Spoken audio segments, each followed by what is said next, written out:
3300 engineering കോളേജസാണ് ഇന്ത്യയിൽ civil engineering പഠിപ്പിക്കുന്നത്. അപ്പോൾ ഒരു വർഷം ഏകദേശം 1.5 ലക്ഷത്തോളം സിവിൽ എഞ്ചിനീയേഴ്സാണ് പഠിച്ച് ഇറങ്ങുന്നത്. അത്ര തന്നെ ജോബ് ഓപ്പർച്യൂണിറ്റി മാർക്കറ്റിൽ കൺസ്ട്രക്ഷൻ ഇൻഡസ്ട്രിയിൽ ക്രിയേറ്റ് ആവുന്നില്ല. അതുകൊണ്ട് തന്നെ എല്ലാ എംപ്ലോയേഴ്സും നോക്കുന്നത് ഒരു സ്പെഷ്യലൈസേഷൻ ചെയ്തിട്ടുള്ള ഒരു വ്യക്തിയെ ആണ് റിക്രൂട്ട് ചെയ്യാൻ വേണ്ടിയിട്ട് പ്രിഫർ ചെയ്യുന്നത്, പ്രത്യേകിച്ച് ഒരു ഫ്രഷർ സിവിൽ എഞ്ചിനീയർ ആണെങ്കിൽ. അതുകൊണ്ട് തന്നെയാണ് ഒരു സ്പെഷ്യലൈസേഷൻ ഉള്ള ഒരു സെക്ടർ സെലക്ട് ചെയ്തിട്ട് ആ സെക്ടറിലേക്കുള്ള ഏതെങ്കിലും ഒരു ട്രെയിനിങ് പ്രോഗ്രാം അറ്റൻഡ് ചെയ്യുന്നത് യൂസ്ഫുൾ ആയിട്ട് മാറുന്നത്.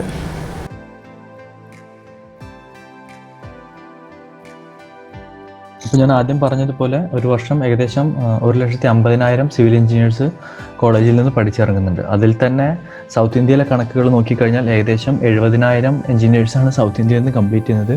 അത് ടോട്ടൽ ഇന്ത്യയിലെ സിവിൽ എഞ്ചിനീയേഴ്സിൻ്റെ 46% ആണ്.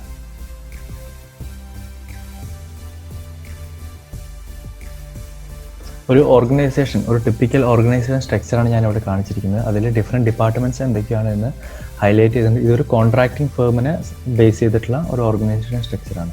ഇതിൽ ഞാൻ മൂന്ന് ഡിപ്പാർട്ട്മെൻറ്റ്സിനെ റെഡ് കളറിൽ ഹൈലൈറ്റ് ചെയ്തിട്ടുണ്ട്, റെഡ് ബോക്സ് ആയിട്ട്. അത് മൂന്നും സിവിൽ എഞ്ചിനീയേഴ്സ് ആവശ്യമില്ലാത്ത ഡിപ്പാർട്ട്മെൻറ്റാണ്.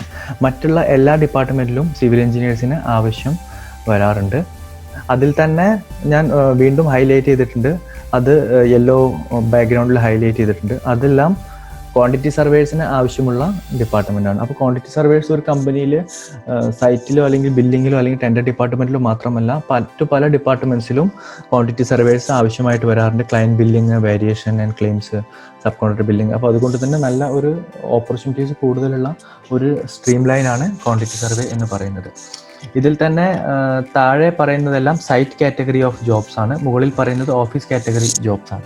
താഴെ പറയുന്നത് സൈറ്റ് കാറ്റഗറി ആണെങ്കിൽ പോലും അതിൽ ക്ലയൻറ്റ് ബില്ലിങ് അല്ലെങ്കിൽ സബ് കോൺട്രാക്ട് ബില്ലിങ് ഒക്കെ ചെയ്യുന്ന ആളുകൾ ഓഫീസിൽ തന്നെയാണ് ഇരിക്കുക. സൈറ്റ് ഓഫീസിൽ ഇരുന്നിട്ടാണ് അവർ വർക്ക് ചെയ്യുക. വല്ലപ്പോഴും മാത്രം അവർക്ക് സൈറ്റിൽ പോയാൽ മതിയായിരിക്കും. ബട്ട് ഒരു സൈറ്റ് എഞ്ചിനീയറോ അല്ലെങ്കിൽ ഒരു സൈറ്റിലെ quality and health and safety ഓഫീസറോ അല്ലെങ്കിൽ ഹെൽത്ത് ആൻഡ് സേഫ്റ്റി എഞ്ചിനീയറോ, സൈറ്റിലെ ക്വാളിറ്റി ഹെൽത്ത് സേഫ്റ്റി എഞ്ചിനീയറോ അവർക്ക് കൂടുതൽ സമയം സൈറ്റിൽ സ്പെൻഡ് ചെയ്യേണ്ടി വരും. പക്ഷേ ഒരു QS കഴിഞ്ഞിട്ട് വേരിയേഷൻ ക്ലെയിംസ് അല്ലെങ്കിൽ ക്ലയൻറ്റ് ബില്ലിംഗ് അല്ലെങ്കിൽ സബ് കോൺട്രാക്ട് ബില്ലിങ്ങിൽ ജോലി ചെയ്യുന്ന വ്യക്തികൾക്ക് ഒരുപാട് സമയമൊന്നും സൈറ്റിൽ സ്പെൻഡ് ചെയ്യേണ്ടി വരില്ല എന്നുള്ള ഒരു ഡിഫറൻസ് ഉണ്ട്. അതുപോലെ തന്നെ ഹെഡ് ഓഫീസിലാണെങ്കിൽ എസ്റ്റിമേഷൻ ആൻഡ് ടെൻഡറിങ് ഡിപ്പാർട്ട്മെൻറ്റിൽ ക്വാണ്ടിറ്റി സർവേഴ്സ് ഉണ്ടായിരിക്കും.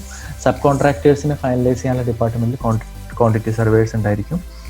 പിന്നെ procurement departments, cost control department, ഇതിലെല്ലാം ക്വാണ്ടിറ്റി സർവേഴ്സ് ഉണ്ടായിരിക്കും. പ്രിഫറബിളി എല്ലാത്തിലും സിവിൽ എഞ്ചിനീയേഴ്സ് തന്നെയാണ് ഉണ്ടാവാറുള്ളത്. ഒരു developing firm, builders and developers ഉണ്ട് നമ്മുടെ നാട്ടിലെ ബിൽഡിങ്സ്, അപ്പാർട്ട്മെൻറ്റ്സ് ഉണ്ടാക്കി വിൽക്കുന്ന type of companies.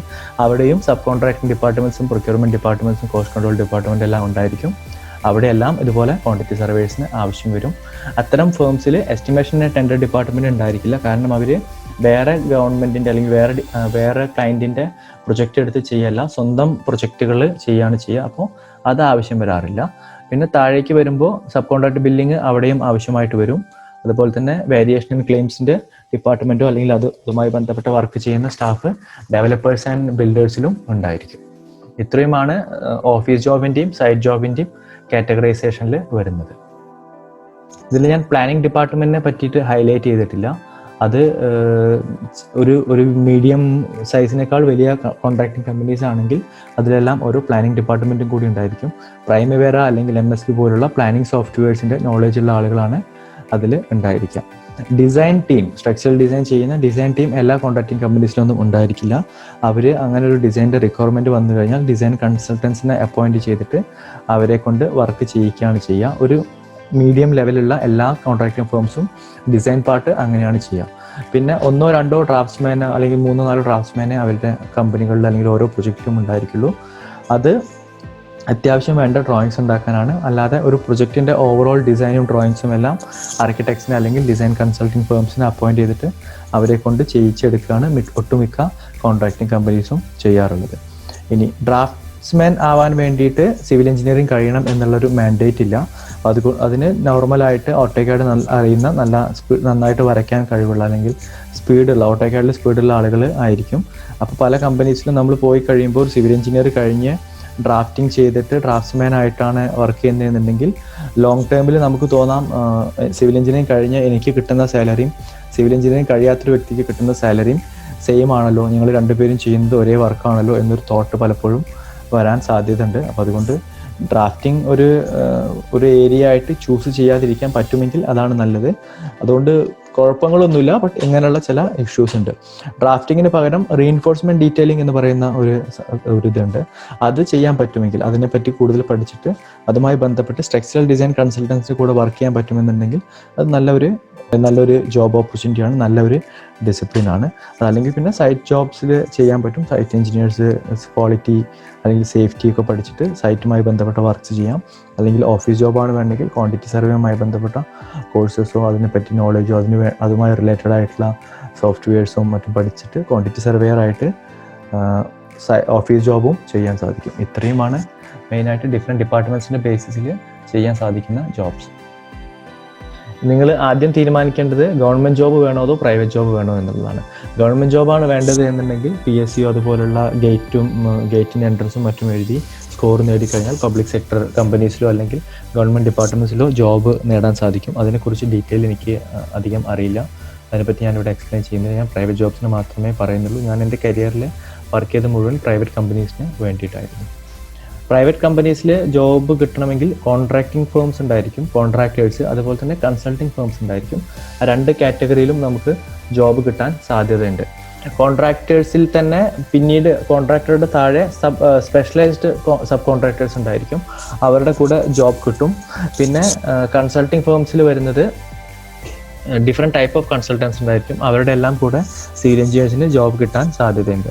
Contractors, general contracting എന്ന് പറഞ്ഞത് എല്ലാ ടൈപ്പ് ഓഫ് കൺസ്ട്രക്ഷൻ വർക്കും ചെയ്യുന്ന ടൈപ്പ് ഓഫ് കമ്പനീസിനെ നമുക്ക് ജനറൽ കോൺട്രാക്ടിംഗ് കമ്പനീസ് എന്ന് പറയാം. സ്പെഷ്യലൈസ്ഡ് കോൺട്രാക്ട് എന്ന് പറഞ്ഞാൽ ഇപ്പോൾ പൈലിംഗ് വർക്ക് മാത്രം ചെയ്യുന്ന ഒരു കമ്പനിയാണ്, അല്ലെങ്കിൽ റെയിൽ ഫെൻസിങ് മാത്രം ചെയ്യുന്ന ഒരു കമ്പനിയാണ്. അതൊക്കെ സ്പെഷ്യലൈസ്ഡ് കോൺട്രാക്ടിംഗ് കമ്പനീസ്, അല്ലെങ്കിൽ MEP മാത്രം ചെയ്യുന്ന ഒരു കമ്പനിയാണ്. അതിനൊക്കെ സ്പെഷ്യലൈസ്ഡ് കോൺട്രാക്ടിംഗ് കമ്പനീസ് എന്ന് പറയാൻ പറ്റും. പിന്നെ താഴേക്ക് വരുമ്പോൾ കൺസൾട്ടിംഗ് ഫേംസിൽ സ്ട്രക്ചറൽ എഞ്ചിനീയറിംഗ് കൺസൾട്ടൻസ് ഉണ്ടായിരിക്കും, പ്രൊജക്ട് മാനേജ്മെന്റ് കൺസൾട്ടൻസ് ഉണ്ടായിരിക്കും, QS ആൻഡ് കോസ്റ്റ് കൺസൾട്ടൻസ് ഉണ്ടായിരിക്കും. ഇതിൽ സ്ട്രക്ചറൽ എഞ്ചിനീയറിംഗ് കൺസൾട്ടൻസിന് ആവശ്യം വരുന്നത് എഞ്ചിനീയറിംഗ് കഴിഞ്ഞ ആളുകൾ ആർക്കിടെക്ചറുമായി ബന്ധപ്പെട്ട് അല്ലെങ്കിൽ വരയ്ക്കാൻ ഓട്ടോകാഡുമായിട്ട് നല്ല സ്പീഡുള്ള ആളുകൾ അല്ലെങ്കിൽ ഓട്ടോകാഡ് അറിയുന്ന ആളുകൾ, അവരെ ആവശ്യം വരും. പിന്നെ സ്ട്രക്ചറൽ ഡിസൈൻ ചെയ്യാൻ വേണ്ടിയിട്ട് എഞ്ചിനീയേഴ്സിന്, സിവിൽ എഞ്ചിനീയർ ആവശ്യം വരും. അത് സ്റ്റാറ്റ് പ്രോ അല്ലെങ്കിൽ ETAB പോലുള്ള സോഫ്റ്റ്വെയർസിന് നോളജ് ഉള്ളവർ, പിന്നെ സ്ട്രക്ചറൽ ഡിസൈൻ ചെയ്യാൻ ഇഷ്ടമുള്ള ആളുകൾ, അതുപോലെ തന്നെ MTech അല്ലെങ്കിൽ ഏതെങ്കിലും സ്ട്രക്ചറൽ ഡിസൈൻ്റെ പോസ്റ്റ് ഗ്രാജുവേറ്റോ മറ്റോ ചെയ്തുള്ള ആളുകൾ, അവരെയാണ് ഒരു പ്രിഫർ ചെയ്യുക. BA-കാരേനെയും പിന്നെ ഈ കാറ്റഗറിയിലുള്ള ആളുകളെയാണ്. പ്രൊജക്ട് മാനേജ്മെന്റ് കൺസൾട്ടൻസിൽ ആവശ്യം വരുന്നത് അവർക്ക് സൈറ്റ് എഞ്ചിനീയേഴ്സിന് ആവശ്യം വരും, പിന്നെ ബില്ലും മറ്റും വെരിഫൈ ചെയ്യാൻ ക്വാണ്ടിറ്റി സർവേയേഴ്സിന് ആവശ്യം വരും, പിന്നെ അതുപോലെ തന്നെ പ്ലാനിങ് എഞ്ചിനീയേഴ്സിന് ആവശ്യം വരാറുണ്ട്. ഇത്രയുമാണ് പ്രൊജക്ട് മാനേജ്മെന്റ് കൺസൾട്ടൻസിന് ആവശ്യം വരും. ചില കേസസിൽ ക്വാളിറ്റി കൺട്രോളും സേഫ്റ്റിയും ആവശ്യം വരാറുണ്ട്. QS ആൻഡ് കോസ്റ്റ് കൺസൾട്ടൻസിൽ ആവശ്യം വരും അവർക്ക് ക്വാണ്ടിറ്റി സർവേഴ്സിനെയാണ്. ബേസിക്കലി ഓരോ മാസവും കോൺട്രാക്ടർ സബ്മിറ്റ് ചെയ്യുന്ന ബില്ല് വെരിഫൈ ചെയ്യുക, അത് അപ്രൂവ് ചെയ്യുക എന്നുള്ളതാണ് മെയിനായിട്ട് QS ആൻഡ് കോസ്റ്റ് കൺസൾട്ടൻ്റെ ജോലി.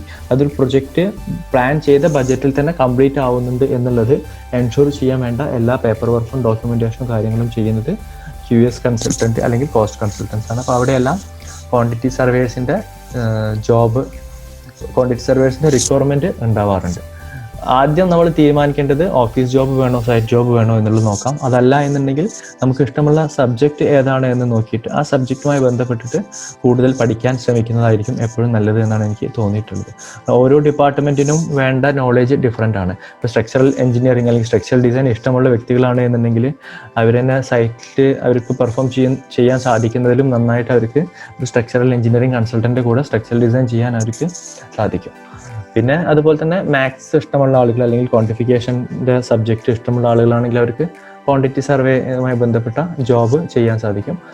അങ്ങനെ ആ ഒരു കാറ്റഗറി നമ്മൾ സ്വയം ഒന്ന് ഇവാലുവേറ്റ് ചെയ്യാൻ ശ്രമിക്കുക, നമുക്ക് ഏതാണ് കൂടുതൽ ഇഷ്ടമുള്ള സബ്ജക്റ്റ് എന്നുള്ളത്. അതിനനുസരിച്ച് അതിൻ്റെ സൂട്ടബിൾ ആയിട്ടുള്ള ജോബ് സെർച്ച് ചെയ്യുന്നതായിരിക്കും നല്ലത്. അതുപോലെ തന്നെ സൈറ്റ് ജോബാണോ ഓഫീസ് ജോബാണോ പ്രിഫറൻസ് എന്നുള്ളത് ആലോചിക്കുന്നതും നല്ലതായിരിക്കും.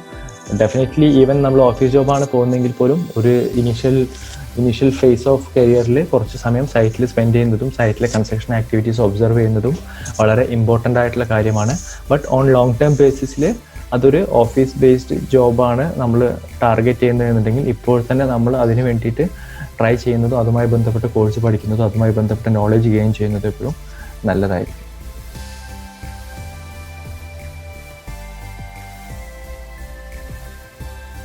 ജോബ് സെർച്ച് എങ്ങനെ ചെയ്യാം എന്നുള്ളത് നമുക്ക് ഓഫ്ലൈനായിട്ടോ അല്ലെങ്കിൽ ഓൺലൈനായിട്ടുള്ള 2 മെത്തേഡ് വേണമെങ്കിൽ സെഗ്രിഗേറ്റ് ചെയ്യാം. ന്യൂസ് പേപ്പേഴ്സ്, തൊഴിൽ വാർത്ത, തൊഴിൽ വീതി എന്നുള്ളത്, അതുപോലെ തന്നെ ടൈംസ് ഓഫ് ഇന്ത്യയുടെ അസെൻറ്റ് എന്ന് പറയുന്ന ഒരു ന്യൂസ് പേപ്പർ വരുന്നത് ജോബ് ഓപ്പർച്യൂണിറ്റീസുമായി ബന്ധപ്പെട്ട്. ഐ തിങ്ക് അത് വെനസ്ഡേ ആണ് വരുന്നത്. അങ്ങനെയുള്ളതെല്ലാം ട്രാക്ക് ചെയ്യുന്നത് നന്നായിരിക്കും. പിന്നെ റിക്രൂട്ടിംഗ് ഫേംസ് അവൈലബിൾ ആണ്. ബട്ട് റിക്രൂട്ടിംഗ് ഫേംസിന് പൈസ കൊടുക്കുമ്പോൾ എപ്പോഴും ശ്രദ്ധിക്കുക, എല്ലാ റിക്രൂട്ടിംഗ് ഫേംസും ജെന്യൂൻ അല്ല. പിന്നെ കൊടുക്കുന്ന ഫേംസിന് വിസ, ഇപ്പോൾ ഗൾഫിലെ ജോബൊക്കെ ആണെങ്കിൽ പ്രത്യേകിച്ച് വിസയ്ക്ക് കിട്ടിയതിന് ശേഷം മാത്രം പേയ്മെൻറ്റ് കൊടുക്കാൻ ശ്രമിക്കുക. അവരോട് നെഗോഷിയേറ്റ് ചെയ്യാൻ ശ്രമിക്കുക. ഞാൻ ജോലിക്ക് കയറി എൻ്റെ ഫസ്റ്റ് സാലറി കിട്ടുന്ന സമയത്ത് ഞാൻ അതിൻ്റെ സമയത്ത് ആ എമൗണ്ടിൽ നിന്ന് ഞാൻ പേ ചെയ്യാം എന്നുള്ള ഒരു കണ്ടീഷൻ വയ്ക്കാൻ ശ്രമിക്കുക. അങ്ങനെ ഒരുപാട് റിക്രൂട്ടിംഗ് ഏജൻസീസ് അങ്ങനെ ചെയ്യുന്നുണ്ട്. ഇനീഷ്യലി ഒരു 500 രൂപ 1000 രൂപയ്ക്ക് രജിസ്ട്രേഷൻ ഫീസ് വാങ്ങും. അത് കഴിഞ്ഞിട്ട് ബാലൻസ് എമൗണ്ട് ജോയിൻ ചെയ്തതിന് ശേഷം ഒരു ഫസ്റ്റ് മന്തിൻ്റെ സാലറിയുടെ ഹാഫ് ആയിട്ടോ അല്ലെങ്കിൽ 2 മാസത്തെ സാലറി ഹാഫ് പേ ചെയ്യണം എന്നുള്ളൊരു കണ്ടീഷൻ വയ്ക്കുന്ന റിക്രൂട്ടിംഗ് ഫേംസ് ഉണ്ട്. അതാണ് എപ്പോഴും കൂടുതൽ നല്ലത്. അതല്ലാതെ ചില റിക്രൂട്ടിംഗ് ഫേംസ് ഉണ്ട് ഞങ്ങൾ വിസ തരുമ്പോൾ പൈസ വേണമെന്ന് പറയുന്നത്. പക്ഷെ അങ്ങനെ പല കേസസും നമ്മൾ കേട്ടിട്ടുണ്ട്. വിസ കിട്ടി ഗൾഫിൽ ചെന്ന് കഴിയുമ്പോഴായിരിക്കും ജോലി ആ കമ്പനി നല്ല കമ്പനി അല്ല, ജെന്യൂൻ അല്ല, അങ്ങനെ പല ഇഷ്യൂസും വരാറുണ്ട്. അപ്പോൾ അത് ശ്രദ്ധിക്കാം.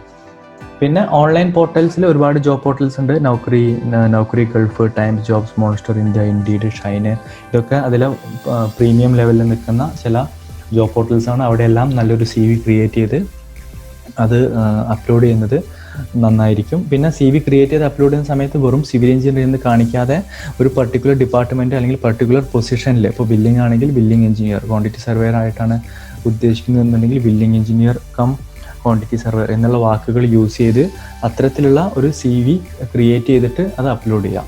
കാരണം ഒരു എംപ്ലോയർ ഒരു കാൻഡിഡേറ്റിനെ തിരയുന്ന സമയത്ത് നൗക്കറിയിൽ പോയിട്ട് സെർച്ച് ചെയ്യുമ്പോൾ അവർക്ക് വേണ്ട പൊസിഷൻ എന്താണോ അത് ഇട്ടിട്ടാണ് സെർച്ച് ചെയ്യുക. അപ്പോൾ നമ്മുടെ CVയിൽ അതില്ല എന്നുണ്ടെങ്കിൽ, ക്വാണ്ടിറ്റി സർവേയർ അല്ലെങ്കിൽ ബില്ലിംഗ് എഞ്ചിനീയർ അല്ലെങ്കിൽ പ്ലാനിംഗ് എഞ്ചിനീയർ ഇല്ല എന്നുണ്ടെങ്കിൽ നമ്മുടെ CV നോട്ട് ചെയ്യപ്പെടാതെ വരും. അത് സെർച്ച് ചെയ്ത് വരുന്ന റിസൾട്ടിൽ നമ്മുടെ CV ഹൈലൈറ്റ് ആയിട്ട് വരില്ല, അല്ലെങ്കിൽ CV അവർക്ക് കാണാൻ സാധിക്കില്ല. അപ്പോൾ എന്തുകൊണ്ടും വെറും സിവിൽ എഞ്ചിനീയർ എന്നിടുന്നതിന് പകരം ഏത് പൊസിഷനാണോ എന്നുള്ളത് തീരുമാനിച്ച് ആ പൊസിഷൻ CVയിൽ അപ്ഡേറ്റ് ചെയ്യാം. അതുപോലെ തന്നെ ലിങ്ക്ഡ് ഇൻ എന്ന് പറഞ്ഞിട്ട് ഒരു വെബ്സൈറ്റ് ഉണ്ട്, ഒരു സോഷ്യൽ മീഡിയ പ്ലാറ്റ്ഫോമാണ്. അതിലും ഒരു പ്രൊഫൈൽ ക്രിയേറ്റ് ചെയ്യുന്നത് എപ്പോഴും നല്ലതായിരിക്കും.